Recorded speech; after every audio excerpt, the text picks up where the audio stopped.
আছে। কিসের অপেক্ষায় বসে আছে? সব ইহুদি না অবশ্য, যারা জালেম জায়নিস্ট বদ, এরা অপেক্ষা করে বসে আছে যে শেষ জামানায় তাদের একজন মাসিহ আসবে। কি আসবে? মাসিহ মানে ত্রাণকর্তা, উদ্ধারকর্তা।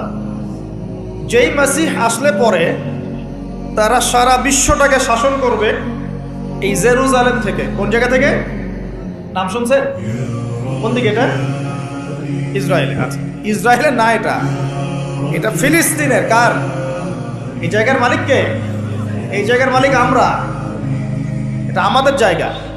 3টা মসজিদ আপনি সফর করবেন সোয়াবের আশায়, তার সবচেয়ে শ্রেষ্ঠ মসজিদ হারাম মানে মক্কায় 1 রাকাত নামাজ পড়বেন, 1 লক্ষ রাকাত নামাজের সওয়াব হবে ইনশাআল্লাহ।